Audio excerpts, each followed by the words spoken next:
Salut, mon nom c'est Daniel, je suis animateur au Médialab de la Bibliothèque de Sainte-Julie. Tu écoutes présentement le troisième vidéo du deuxième atelier d'une série sur la programmation dans Scratch. Dans le premier vidéo de l'atelier, je t'ai posé quelques questions que tu as certainement réussi à répondre. Dans la deuxième partie, on a commencé un petit programme pour dessiner automatiquement une ligne avec les blocs stylo. Je ne reviens pas sur ça, je prends pour acquis que tu l'as vu. Et maintenant, ce qu'il nous reste à faire, c'est de voir comment est-ce qu'on peut faire un mandala. Parce que je te rappelle, on veut que notre crayon dessine automatiquement un mandala. Un mandala, c'est une espèce de dessin à motif géométrique qui se répète autour du centre. Donc, je continue où on était rendu lorsque le dernier vidéo s'est terminé. Donc, je te rappelle, on a déjà programmé notre sprite. C'est comme la mine de notre crayon. Pour l'instant, il se déplace toujours de 10 pas et toujours dans la même direction. Qu'est-ce que je devrais faire maintenant pour que mon crayon dessine un carré, par exemple? Il faut se poser la question avant d'essayer de le programmer. Il faut comprendre qu'est-ce que notre crayon doit faire. Et donc, il faut se poser la question, qu'est-ce que c'est qu'un carré? Tu vas certainement commencer à en parler à l'école. C'est quoi, par exemple, qui fait qu'un carré, c'est un carré et c'est pas un triangle ou un rectangle ou encore un losange?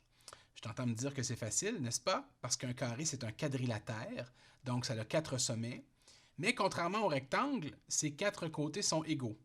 Et aussi, contrairement au losange, il y a 4 angles droits, ou 4 angles à 90 degrés, le carré. Ce n'est pas le cas avec le losange. Alors, je me demande si je peux donner des ordres à mon crayon dans Scratch pour qu'il dessine une forme qui a 4 côtés égaux et des angles à 90 degrés.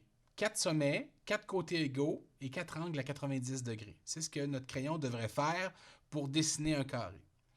Bon, supposons que je commence en lui demandant d'avancer de 50 pas au lieu de 10, parce que tu as vu tout à l'heure, 10 pas, c'est pas beaucoup, là, ça fait des petites lignes. Donc, on va lui demander d'avancer plus, on va lui demander d'avancer de 50 pas. La direction vers laquelle il avance dans ton programme, ça ne change rien. Et si j'essaye mon programme, tu vois, ça fait une ligne plus longue que tout à l'heure, parce que j'avance plus que tout à l'heure. Je sais ce que tu me dis, il faut que je dessine une autre ligne qui est pareille à celle-là, mais il faut qu'elle soit de la même longueur. Cependant, il ne faut pas que ça aille dans la même direction. Il faut que ma mine de crayon change de direction. Et tu as complètement raison. Et je me demande si on n'aurait pas un bloc de mouvement qui nous permettrait de faire ça. Oublie pas, ton crayon, c'est comme un personnage. Dans ce cas-ci, c'est une mine de crayon. Il faut s'imaginer que c'est une mine de crayon. Mais c'est comme si c'était un personnage à ton écran de jeu. Tu peux lui demander de bouger. Alors, si j'ajoutais, tu jouais, excuse-moi, à un jeu et que tu voulais qu'il change de direction, tu lui demanderais de tourner, n'est-ce pas, à ton personnage? Allons voir dans les blocs mouvement, voir qu'est-ce qu'on a. Et le deuxième ici, est-ce que c'est pas justement un bloc qui nous permet de tourner? Qu'est-ce qui arriverait si je le mettrais ici? Et tu vois, c'est un bloc de tournée de 15 degrés. C'est pas tout à fait ça d'ailleurs qu'on veut. On se rappelle que notre carré, il a 4 angles de 90 degrés. Ça veut dire qu'à chaque fois qu'on veut qu'il tourne, on veut qu'il tourne de 90 degrés. Parce que sinon, il va tourner, ça va faire s'il tourne par exemple juste de 15 degrés, ça va faire un angle obtus et ça ne sera pas un carré que ça va nous donner. Donc, j'ai demandé de tourner de 90 degrés. Maintenant, je fais quoi? Il a tourné, mais il n'a toujours pas avancé. Il faut que j'avance encore ma mine de crayon sur la feuille. Sinon, je tourne, c'est bien le fun, mais il n'avance pas. Alors, je lui demande d'avancer de combien de pas? Parce que je peux remettre un autre bloc pour avancer. 10? 30? Est-ce que tu penses qu'il faut qu'il avance de 100? Non. Tu sais aussi qu'un carré, ça a 4 côtés égaux. On l'a dit tout à l'heure. Donc, si tu lui demandes d'avancer au début de 50 pas, ton côté, il mesure 50 pas. Si je lui demande d'avancer 30 pas, son côté il va être plus petit. Et c'est pour ça que ce ne sera pas un carré, ça pourrait être un rectangle par exemple. Et donc, il faut absolument, pour qu'il ait 4 côtés égaux, qu'il avance également de 50 pas. Et qu'est-ce que je fais après ça? Ben, je suis certain que tu as compris que si un carré, ça a 4 côtés égaux, 4 angles de 90 degrés, eh bien, pour faire un carré parfait, mon crayon, il doit avancer de 50 pas 4 fois et il doit tourner de 90 degrés 4 fois, non? Donc, essayons ça. Je vais lui demander de tourner de 90 degrés une deuxième fois, d'avancer de 50 pas une troisième fois, de tourner de 90 degrés une troisième fois et d'avancer de 50 pas une quatrième fois. Et on peut lui demander aussi de tourner de 90 degrés une dernière fois. Donc, on va avoir 4 côtés égaux de 50 pas et on va avoir 4 angles de 90 degrés parce qu'il a tourné de 90 degrés 4 fois. Et j'ai un carré parfait. Maintenant, on va essayer le programme pour voir si ça fonctionne. Alors, laisse-moi voir qu'est-ce qui arrive si je clique sur le drapeau commencer. Tu vois, ça a dessiné un carré parfait. Exactement ce qu'on voulait. 4 côtés égaux, 4 angles de 90 degrés. Maintenant, je te montre un petit truc. Parce qu'il y a une façon plus simple de faire ça dans Scratch. Je pourrais faire une boucle au lieu de répéter tous ces blocs-là ici. Une boucle, qu'est-ce que c'est? Ça se répète, non? Une boucle, quand tu attaches tes souliers, tu fais une boucle avec les lacets. Si tu suis cette boucle avec ton doigt, tu vas te rendre compte que tu reviens au point de départ à chaque fois. Tu tournes en rond. Ça fait comme un cercle, si tu veux. Donc, c'est ça une boucle. OK? Ça revient au départ. Donc, quand tu programmes, tu peux demander à Scratch de faire un bloc ou plusieurs blocs en boucle au lieu de les répéter à chaque fois. C'est comme si tu lui disais, fais ce bloc-là 5 fois au lieu de mettre 5 fois le bloc. C'est un bloc dans la catégorie des contrôles, qui est juste ici. C'est un bloc contrôle parce que ça contrôle ton ordinateur. Ça lui fait faire quelque chose qu'il ne fait pas d'habitude. D'habitude, ton programme, il va lire les blocs dans l'ordre, un à la fois. Ici, on lui demande de lire le même bloc plusieurs fois, donc on change sa façon de faire. C'est pour ça qu'on a besoin de le contrôler. Maintenant, je vais utiliser un bloc de boucle qui va me permettre, qui est juste ici d'ailleurs, qui va lui permettre de répéter le même bloc plusieurs fois, un nombre de fois qu'on va lui demander. Donc, on a besoin seulement de ces deux blocs-là ici, avancer 50 pas et tourner de 90 degrés. On va le mettre ici. Donc, ce que ça fait, c'est qu'on lui dit répète 10 fois, avance de 50 pas et tourne de 90 degrés. Cependant, rappelle-toi, notre carré, il y a 4 côtés de 50 pas. Donc, on lui demande d'avancer seulement 4 fois, de répéter ces blocs-là 4 fois. Et si je déplace la mine de mon crayon ici et que je lui demande d'exécuter ce programme-là, tu vois, il fait la même chose. Il va exactement faire la même chose, un carré parfait. Parce qu'il va arriver ici avec le bloc contrôle qui lui dit « Attention, je te demande de faire quelque chose que tu ne fais pas d'habitude.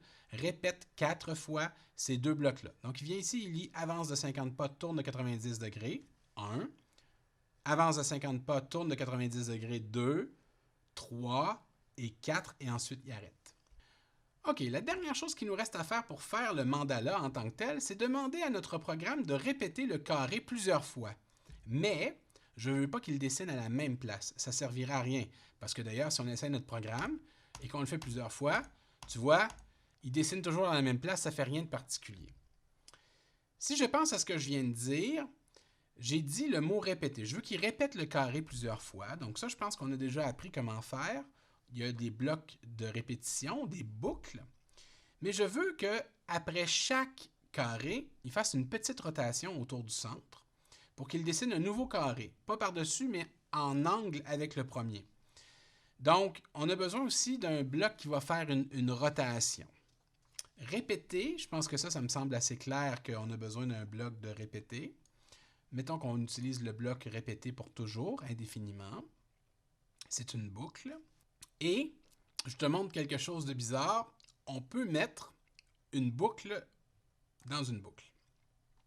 Qu'est-ce que ça fait, ça, ici? On a dit que ça répétait indéfiniment. Ça veut dire que ce bloc-là, le plus grand bloc, il répète pour toujours. Donc, il répète pour toujours quoi?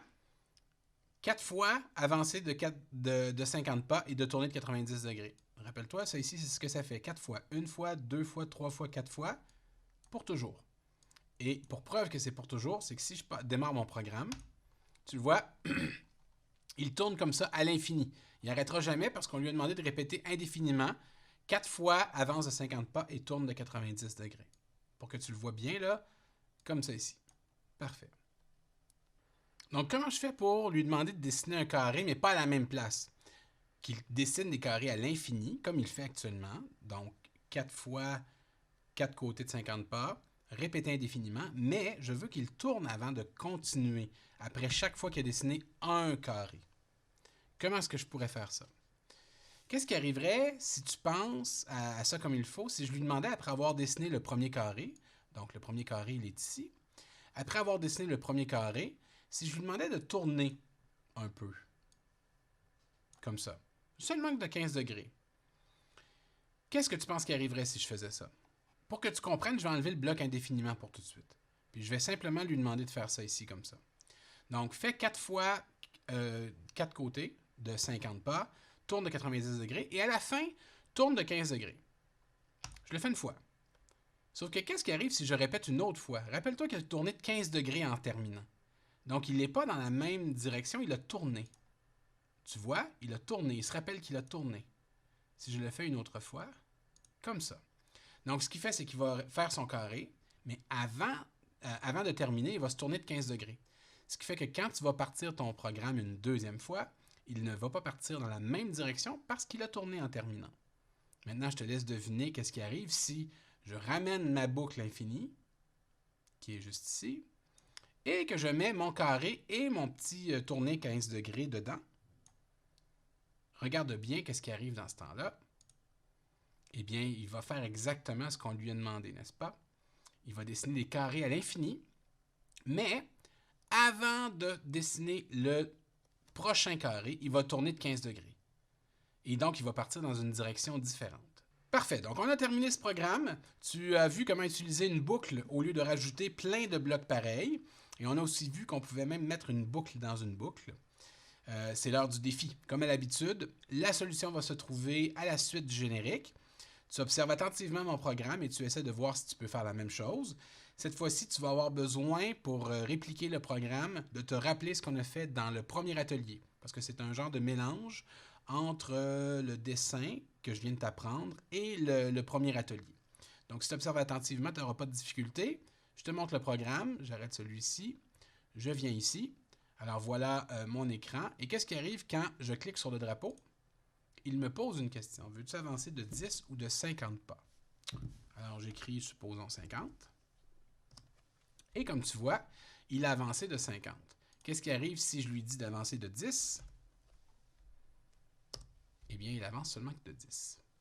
Je sais que tu sais comment faire. Maintenant, est-ce que tu t'en rappelles? C'est la bonne question. Je te laisse résoudre le défi. On se revoit dans le prochain atelier. Bye!